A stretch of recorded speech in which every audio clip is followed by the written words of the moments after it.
2020 के दिल्ली दंगों से जुड़े एक महत्वपूर्ण मामले में कड़कड़डूमा कोर्ट ने 27 नवंबर को एक अहम फैसला सुनाते हुए जेल में बंद 6 मुस्लिम लोगों को बिना शर्त रिहा करने का आदेश दिया है। कोर्ट ने अपने आदेश में स्पष्ट किया है कि इन युवकों के खिलाफ दंगा, आगजनी और लूटपाट के आरोपों को साबित करने के लिए दिल्ली पुलिस कोई भी पुख्ता या विश्वसनीय सबूत पेश नहीं कर पाई। न्यायिक प्रक्रिया के बाद बेकसूर पाए गए 6 युवकों की पहचान गुलजार, शहजाद, वाजिद, साजिद, शहबाज और सलीम के रूप में हुई है। इन युवकों को दंगे की धाराओं के तहत गिरफ्तार किया गया था और उन्हें कई सालों तक जेल में रहना पड़ा। सूत्रों के मुताबिक कोर्ट ने अपने फैसले में अभियोजन पक्ष और पुलिस की जांच प्रक्रिया पर सवाल उठाए। अदालत ने पाया कि गवाहों के बयानों में विरोधाभास था और पुलिस आरोपियों को अपराध स्थल से जोड़ने वाली कोई भी ठोस सबूत प्रस्तुत करने में विफल रही।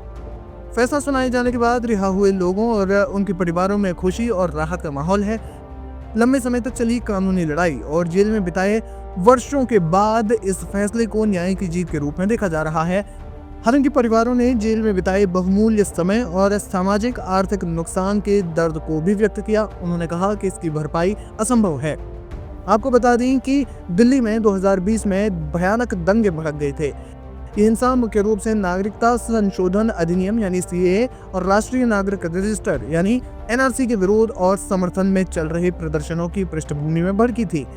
दिसंबर 2019 से ही पूरे देश में सीएए के खिलाफ बड़े पैमाने पर विरोध प्रदर्शन चल रहे थे। दिल्ली में शाहीन बाग और जाफराबाद जैसे स्थानों पर बड़ी संख्या में खासतौर पर मुस्लिम समुदाय की महिलाओं द्वारा अनिश्चितकालीन धरने दिए जा रहे थे। इन विरोध स्थलों के बाद सीएए के समर्थकों ने भी प्रदर्शन शुरू कर दिए, जिससे दोनों समूहों के बीच तनाव पैदा हुआ। फरवरी 2020 को उत्तर पूर्वी दिल्ली के जाफराबाद और मौजपुर क्षेत्रों में विरोधी और समर्थक समूहों के बीच टकराव और पथराव शुरू हो गया, जो जल्द ही बड़े दंगे में बदल गया। ये एक सांप्रदायिक हिंसा थी। दंगाइयों के समूहों ने घरों, दुकानों और पूजा स्थलों को निशाना बनाया और लूटपाट, आगजनी और तोड़फोड़ भी की।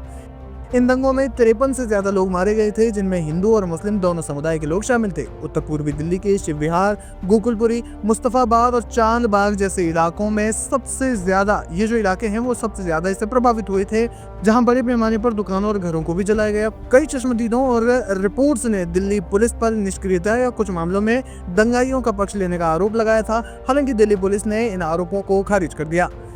अब अदालत ने इस मामले में 6 आरोपियों को बिना शर्त रिहा कर दिया है। इस मामले में कड़कड़डूमा कोर्ट पहले भी 3 आरोपियों को दोषमुक्त करार दे चुकी है।